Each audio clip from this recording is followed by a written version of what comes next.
My friends laughed because I didn't order food until the bill came, and they demanded I split it.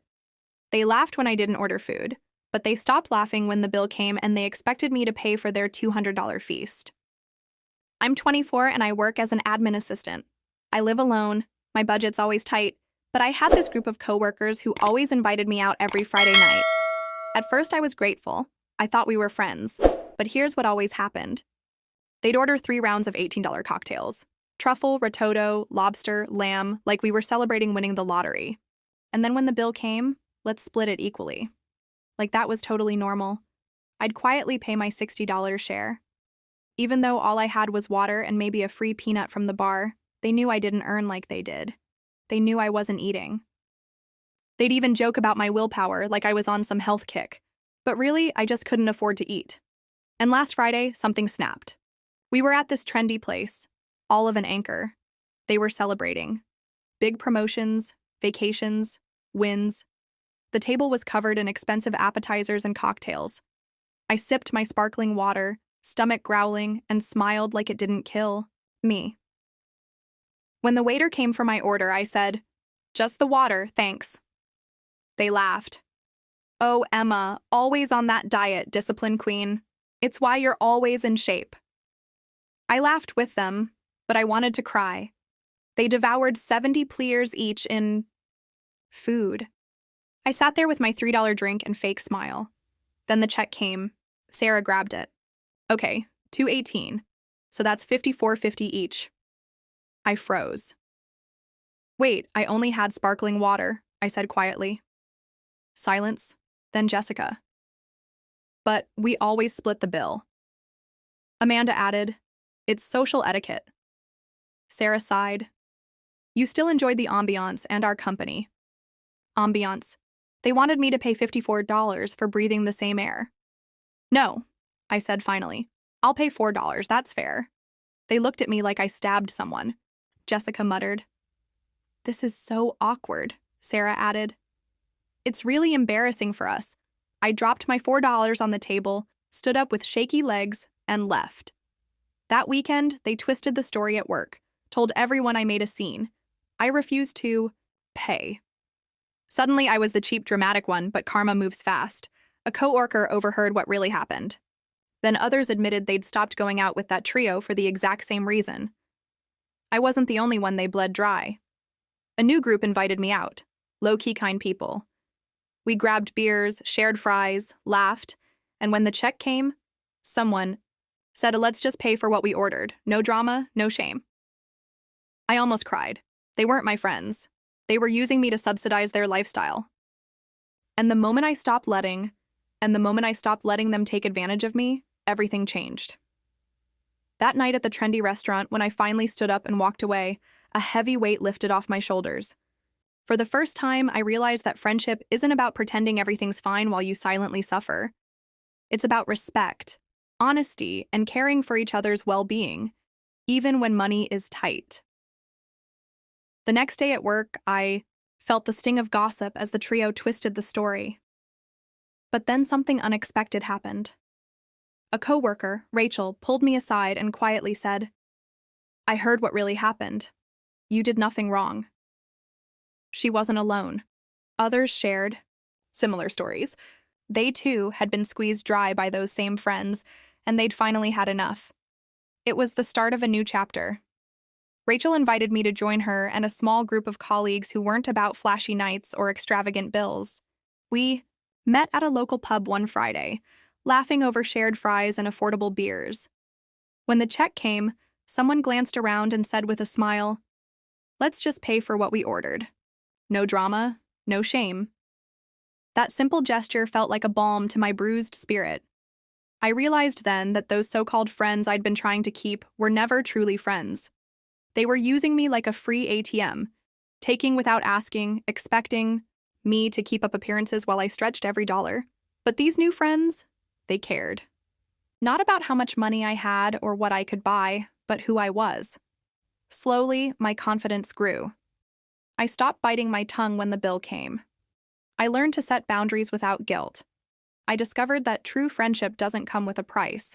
I still work as an admin assistant, still watch my budget carefully, But now I do it on my terms, and surrounded by people who value me, not my wallet. And every Friday night, when we clink glasses and share stories, I remember that walking away from that toxic trio wasn't just about money. It was about reclaiming my dignity. Sometimes we have to break free from what feels like friendship to find the people who truly deserve to stand beside us. Story 2 wife messaged from her girls' trip. I'm not coming back. I've met someone much better and younger than you. She transferred our joint savings to her personal account. Good luck, I replied, when she checked her balance the next morning. Chapter 1. The message that burned it all down. It was 7:42 p.m. I was folding laundry. Nothing fancy, just another quiet Wednesday, when my phone buzzed. One new message from Lena, wife. Subject, a new chapter. I'm not coming back. I've met someone much better and much younger than you. He makes me feel alive again. Don't bother calling. I've already transferred the savings into my personal account. Good luck. No emotion, no apology, no hesitation, just a digital knife to the chest after 12 years of marriage. I stared at the screen, blinking. Our joint savings, over $280,000 built from years of sacrifices, canceled vacations, side hustles, and sleepless nights gone in a single selfish click. But strangely, I didn't cry. I didn't scream. I didn't even flinch. I just whispered, "Thank you." And then I stood up, opened my locked filing drawer, and pulled out a folder marked Plan B in case of fire. Because you see, Lena always thought she was 2 steps ahead. She had no idea she was already 5 steps behind. Chapter 2. The calm before her storm. By midnight, I had everything ready, while Lena was playing the runaway queen in some luxury hotel. I was already sipping black coffee in front of my laptop, calm as ever. Her betrayal hurt, but I'd anticipated it. You don't live 12 years with someone like Lena without noticing the cracks, the strange late meetings, the sudden obsession with girls' trips, the way she smiled at her phone like it was more loyal than I ever was. So last year, I started preparing quietly. I met with an attorney who specialized in asset protection. I opened a trust in my name only, moved all major investments into it, and had the joint account backed by a decoy fund, not the real savings. The real savings? Already in a crypto wallet and 2 offshore accounts, she thought she'd stolen everything. In truth, she'd stolen a carefully placed trap. That joint account she drained only held $200. I'd moved the rest 2 weeks ago when she left for the trip. But I wasn't finished. There was one more step. I logged into our home security system. Lena had no clue it had cloud backup. A few days ago, just before her trip, I'd caught footage of a man entering our home while I was at work. Not a stranger. A personal trainer she once said was just a friend. They weren't exactly training. I clipped the footage and uploaded it. Then I opened an email. 2. Lena's employer, HR subject, urgent ethics complaint and footage attachment security footage, MMPP4. She worked at a conservative law firm. They had strict morality clauses and she just violated every line of it. I hit send. Then I leaned back, closed my laptop, and smiled. Tomorrow, her real vacation would begin. The one where everything she thought she controlled came crashing down. Chapter 3.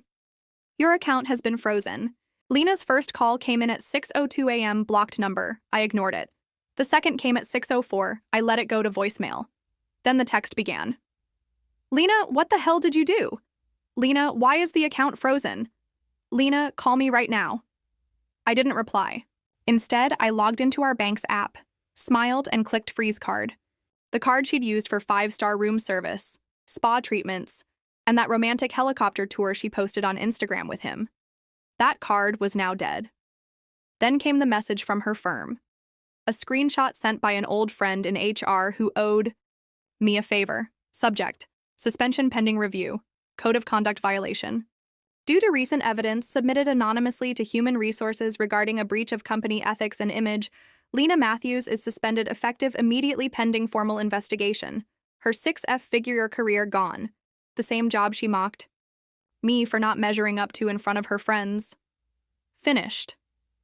That's when she called again. This time I answered, "Hello, you sick son of a, you ruined my life." I stayed silent, let the rage burn through her. She continued, You can't just do this. I took what was mine. You didn't even care about me. Oh, I cared, I said calmly. Cared enough to leave you alone with a bankrupt account, a terminated contract, and a boyfriend who's already skipped out on the hotel bill. She froze. I heard her breathing quicken. How do you know that? Check the lobby cameras. He left at 3 a.m. The card you gave him was declined.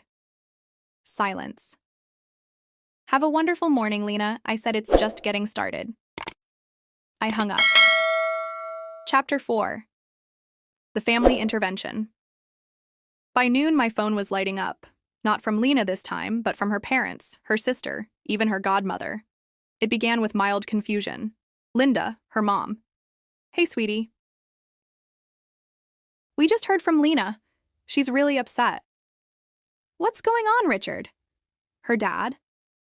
She said you hacked her account, that you're being cruel. I didn't respond right away.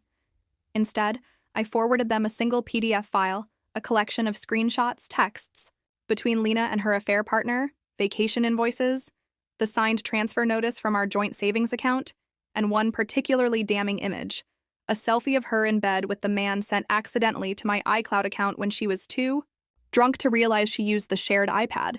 3 minutes later, Linda replied, "Oh my God, I'm so sorry." No more messages came from them after that. But her sister, not so quiet. Carla, you think you're a saint? You always acted like you were better than her. Now you're just cruel. I replied with one line. Tell me, Carla, was it your idea to help her funnel my inheritance into her personal account before the divorce? No reply. Later that day, I received a message from Lena's company's legal department, not addressed to me, but copied to my attorney. They wanted to confirm the origin of the anonymous tip that led to Lena's suspension. We confirmed everything legally, cleanly. No fake documents, just truth verified and time-stamped. I wasn't petty. I was precise. The next day, the media caught wind of the scandal. Lena's position was a public F-facing one. She had built a brand around female empowerment and authenticity. But once the screenshots leaked, especially the one where she texted, her affair partner, he's so stupid, I could take everything and he'd still thank me. Public sympathy evaporated. Her LinkedIn was flooded with comments. Her Instagram lost thousands of followers overnight. By the end of the week, she deleted every social media profile. But me? I wasn't done. Chapter 5. The Inheritance. She thought she stole. While Lena scrambled to contain the firestorm around her, I was sitting across from my estate lawyer, sipping an espresso and reviewing the documents she never understood. You see, my inheritance from my late grandmother wasn't just money. It was an asset portfolio held in a revocable trust. Yes, I had transferred some liquid funds to our joint account for day-to-day expenses, but the bulk of it, the part Lena thought she moved into her personal account, that was just a decoy account linked to a dummy shell company used solely to monitor her. The real inheritance, over $4.8 million in stocks, real estate shares, and bonds, had never even touched our marriage's financial web. My lawyer chuckled. She moved Monopoly money. Ethan. I smiled. Exactly the kind of game she liked playing. We officially filed a claim for attempted marital fraud.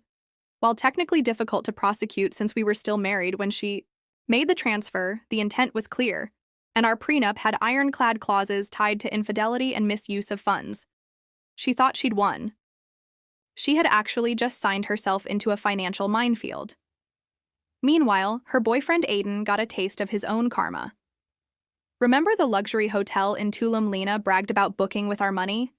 That wasn't just for a fling. It was meant to impress Aiden, whom she believed was planning to leave his girlfriend and start a life with her. Well, Aiden's girlfriend, Lauren, had reached out to me after I posted a vague message online. If you think your partner might be vacationing with my wife this week, check their GPS history. Lauren did check. Aiden was dumped publicly on LinkedIn with screenshots. But it didn't stop there. Lauren was the head of HR at the same firm Aiden worked for. By the next morning, Aiden's keycard was deactivated. And Lena, her phone lit up with the following messages. Aiden, you've ruined everything. Don't ever contact me again. Lauren to Lena, enjoy each other's lies. You're both jobless now. Lena called me that evening. Her voice was broken. "Ethan, please, can we just talk?" I didn't yell. I didn't curse. I just said, "The divorce papers will arrive on Friday. I've moved out. The house has been reclaimed by the trust. You'll need to vacate it within 10 days as per the agreement. Also, I suggest you return the designer bags. You'll need the cash." Then I hung up and blocked her number. Chapter 6. The Final Blow. Public humiliation she never saw coming. 10 days. Later, a local charity gala, black tie, elegant upscale. My late grandmother had been one of the founding donors, and this event was both a tribute to her legacy and a fundraiser in her honor. I hadn't planned to attend originally, but when I heard from the board that Lena RSVP'd as my +1, I knew she had one final performance up her sleeve. Apparently, she still thought she could walk back into my life, dazzle the crowd, and cling to the illusion of being a beloved socialite's wife. Despite the divorce proceedings now in motion, I told the organizers, "Let her come, but I'm not coming alone." The night of the gala, she walked in confidently. A rented gown, borrowed jewelry, a fake smile, heads turned, cameras flashed, waved like a queen reclaiming her throne until she saw me. I was on stage being introduced by the host as the man continuing his grandmother's philanthropic legacy. And beside me, my date, Lauren. Yes, that Lauren. Elegant, intelligent, and calm. She and I had stayed in touch after the Aiden-Lena debacle. Mutual healing turned into mutual understanding. The host handed me the mic. I smiled, looked at the crowd, and said, "Tonight, I want to announce a new fund in my grandmother's name. It will offer support to veterans whose lives have been impacted by betrayal and abandonment, especially those who come home to find their families destroyed." You could feel the oxygen leave the room.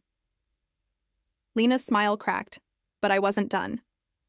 This foundation was born from personal experience. Some of you know the story. Some of you will recognize the faces. That's okay. What matters is that from pain, we can build purpose. A slideshow began behind me. Pictures of real veterans helped by our early pilot programs and one photo in the middle. A screenshot of the email Lena had sent me. Subject: I found someone worth my time. With her name and sender ID clearly visible, gasps echoed.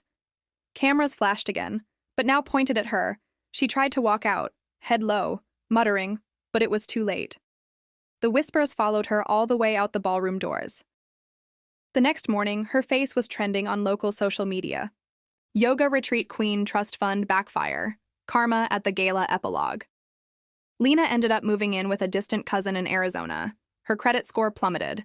Her social circle gone. Her new life non-existent.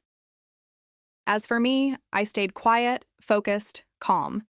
Sometimes the best revenge isn't shouting. It's building something so meaningful and lasting that they can only watch from the sidelines knowing they'll never be part of it again. Was this revenge perfectly justified?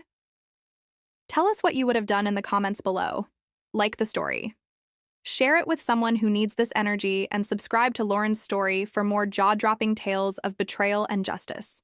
Because here every lie has its reckoning and every betrayal finds its shadow. Stay sharp, stay strong, and stay tuned.